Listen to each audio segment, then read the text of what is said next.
come to the next point. Your chapter is starting from here. British Indian economy. British Indian economy, you know that the British Indian economy was divided into two parts. The first part is rural British India and the second one is urban British India. The rural British India is consist of isolated and self-sustaining village. The rural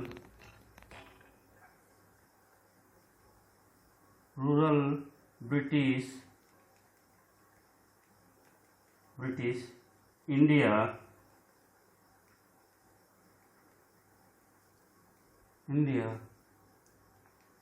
was consist of isolated and self-sustaining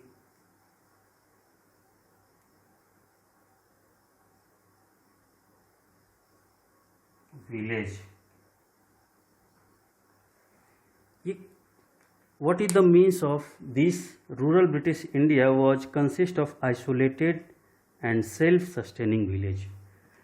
ये बता रहा है कि जो British India के अंदर में जो रूरल एरिया था वो isolated means they are out of main stream of growth. जो उस समय की आर्थिक विकास था, इकोनॉमिक ग्रोथ था, चाहे इकोनॉमिक डेवलपमेंट था, जो भी ब्रिटिश इंडिया के द्वारा किया जा रहा था, ईस्ट इंडिया कंपनी के द्वारा जो भी विकास और जो भी ग्रोथ इंडियन इकोनॉमी में हो रहे थे, that is not benefited for the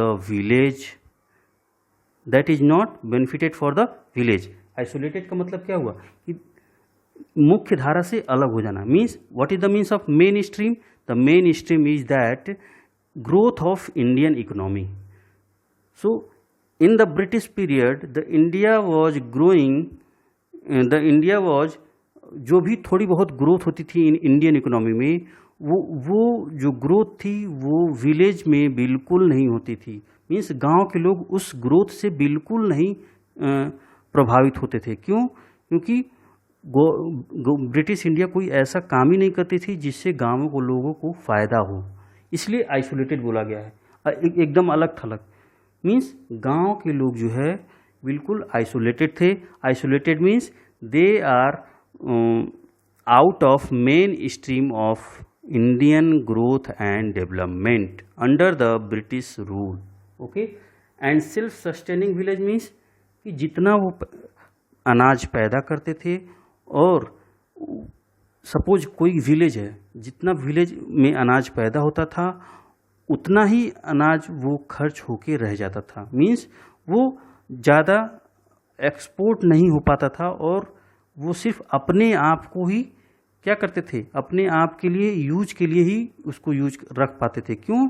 you know that in under the British India the tax was very high. जो भी टैक्स थे वो बहुत ज़्यादा थे. अगर 10 किलो अनाज है तो अनाज का मोस्टली हिस्सा जो है वो टैक्स चुकाने में चला जाता, तो जो बचा खुचा था वो जीवन यापन के लिए यूज किया था. इसीलिए सस्टेनिंग विलेज बोला गया. Means in this under the British Indian economy the part of rural British India the village were isolated. It means they were not in the mainstream of Indian economic and development, and the village is self-sustaining village. Means there was no surplus of grain or crops so that they can sell to the other village. The farmers of particular village are not able to sell because the tax was very high. Most of the grain was gone for the tax and remaining crops used for the livelihood।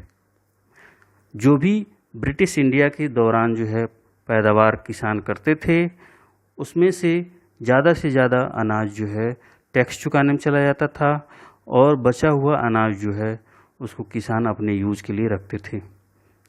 इसलिए उनके पास कोई surplus नहीं था और वो trade नहीं कर पाते, वो व्यापार दूसरे देशों से, दूसरे गांव से नहीं कर पाते थे या बाज़ार में नहीं ला पाते थे। इसलिए the village was self sustaining village and isolated means there was no development in the village because the British government does not take any development activity that is beneficial to the village area. The second one is urban British India. In the urban British India, it is a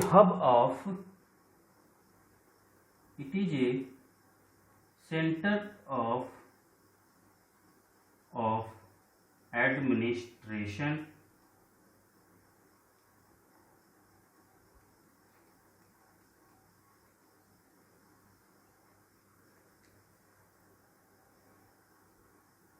pilgrimage,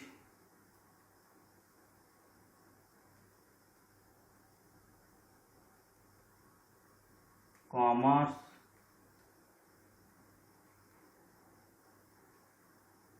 handicraft,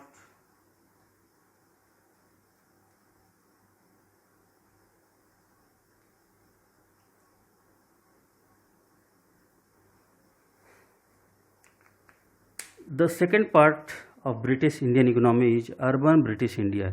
It is a center of administration, pilgrimage, commerce and handicraft. जो urban area था वहाँ पे व्यापार होता था। Handicraft means हाथ से बनाने वाले उद्योग थे। Means handicraft means there was no use of machine, the goods will be made by only by hand. Okay, administration, you know that. So these both part will consist together, so you can call British Indian economy। अगर हम दोनों part को जोड़ दें तो क्या कहलाएगा? British Indian economy. So under the British Indian economy we will study the different sectors। on near about 8 sector we will study, and after the previous lecture that British Indian economy was divided into two parts. The first part is British rural India and the second part is urban British India. After that we will study the different sectors of Indian economy. We will broadly discuss each and every sectors of Indian economy in a deep way, so that you can understand where the Indian economy is lagging and where which sector is more lagging behind the mainstream of growth and development. Okay, the first one is that structure and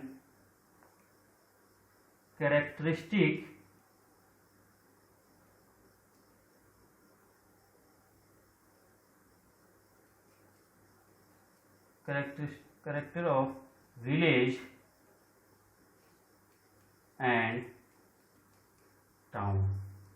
Under this topic we will discuss the structure. What is the structures of town and village in the British rule? British शासन के समय हमारे गाँव का, हमारे शहरों की जो संरचना थी, जो स्ट्रक्चर है, कैसी थी। Okay, and what are the characteristic, उनकी विशेषताएं क्या थी। हमारे जो गांव थे ब्रिटिश रूल के अंडर में, उन गांवों की विशेषताएं और उनकी संरचना we will discuss under this topic. The second topic is structure, situation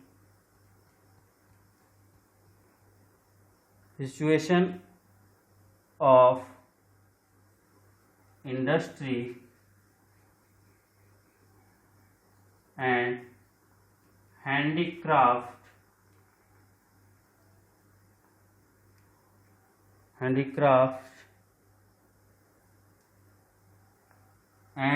its decline. Under this topic we will discuss what were the situation of industry in India and the handicraft also. I always remember that handicraft means there is no use of machine, every goods will be made by hand, only and only by hand. Okay, so situation of industry और handicraft, हम 1947 में क्या situation रहा है industry का, क्या situation रहा है हैंडीक्राफ्ट का, और what are the reason behind to decline of industry and handicraft performance या ग्रोथ इंडस्ट्री और हैंडीक्राफ्ट की ग्रोथ के डिक्लाइन की वजह क्या थी, हम ये भी डिस्कस करेंगे. Okay, the third is the land system.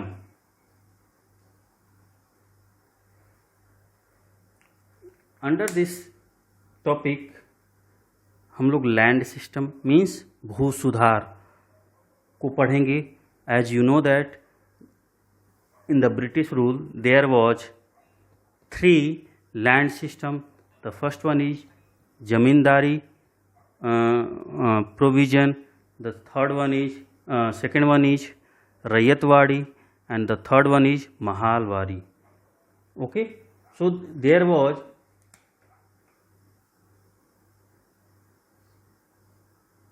in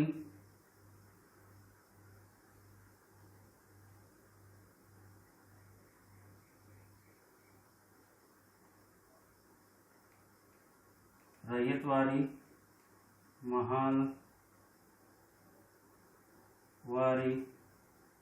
system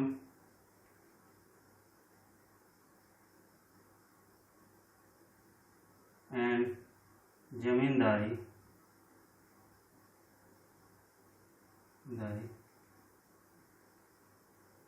So under this topic we will discuss what is the Rayatwari system, what is the Mahalwari system, what is the Zamindari system and its effect on the Indian economy. इन तीनों को जब apply किया गया था तो हमारे देश में क्या सिचुएशन हुआ था. It is a types of collecting revenue. ये रेवेन्यू ये कह सकते हैं आप कि ये टैक्स है, ये एक तरह का टैक्स है, टैक्स कलेक्शन का मेथड है. So by these 3 method the British India earn the revenue from the farmers. Okay, so this is a method to collect the revenue for British India.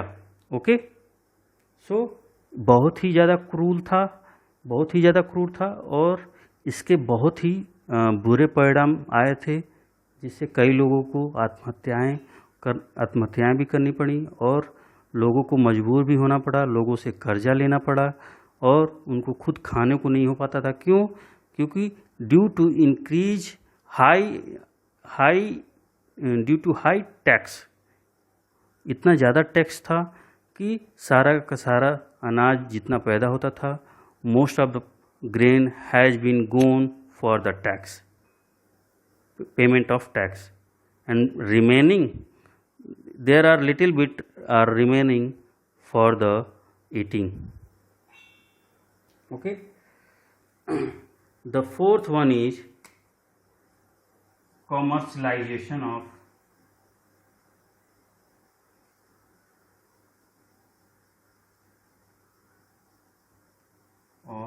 agriculture.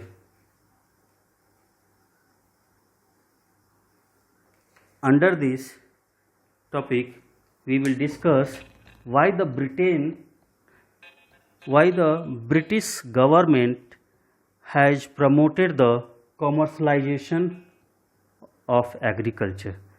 They are only promoting the commercialization of agriculture, not for those grain who are not in commercial. What is the commercial crop? Jute, cotton, sugarcane, and putson, and all these are tea, coffee, jute, putson, sugarcane are the commerce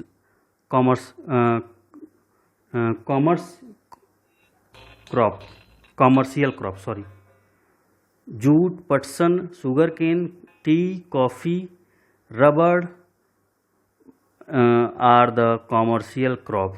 So the British government only promote these types of agriculture. They are not promoting to increase the production of wheat as well as rice, maize, etc.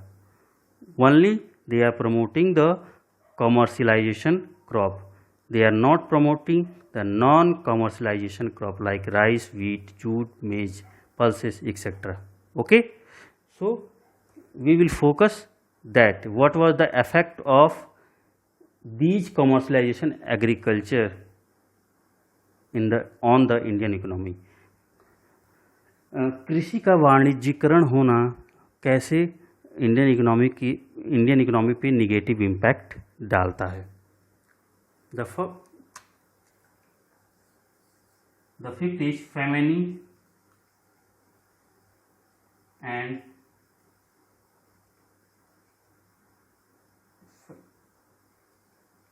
relief in India.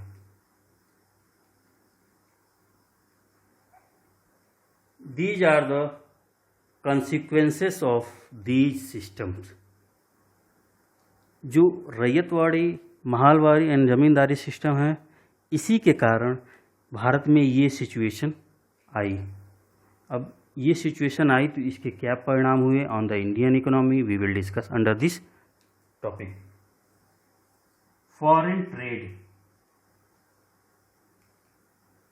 Trade through exploitation.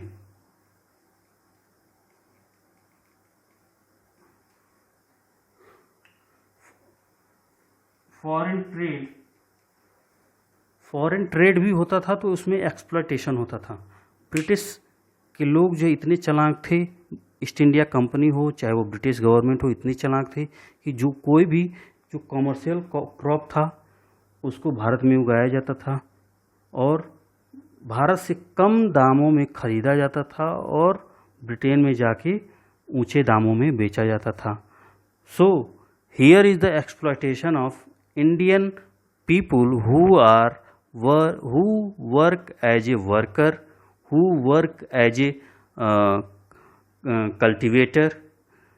So because they are exploited because the government of Britain or East India Company not giving the actual price whatever was present in that time.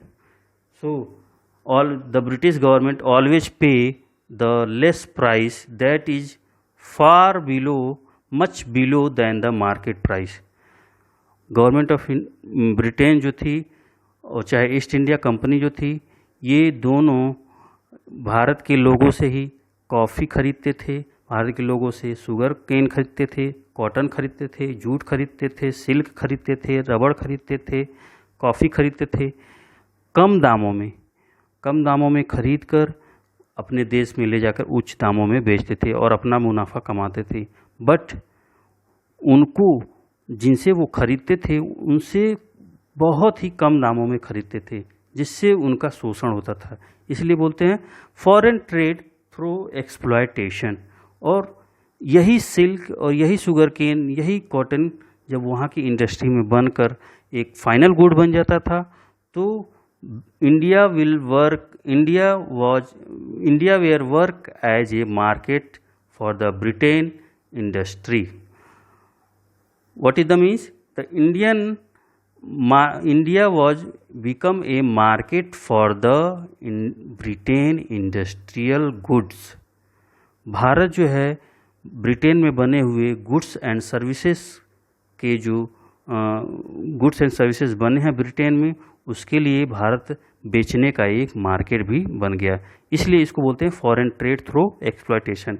इधर एक तरफ से तो raw material जाता है Britain में, और वही रॉ मटेरियल जब बन के फाइनल गुड्स हो जाता है तो वो वापस आता है कहाँ पे बिकने के लिए? इंडिया में। So it is A double exploitation of Indian people by the British government. Okay, the seventh number is infrastructure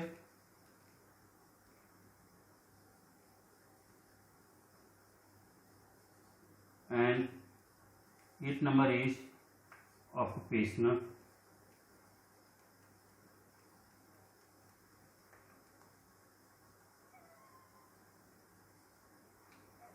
In the infrastructure we will study what is the situation of road, what is the situation of electricity, water, and telecommunication, transport.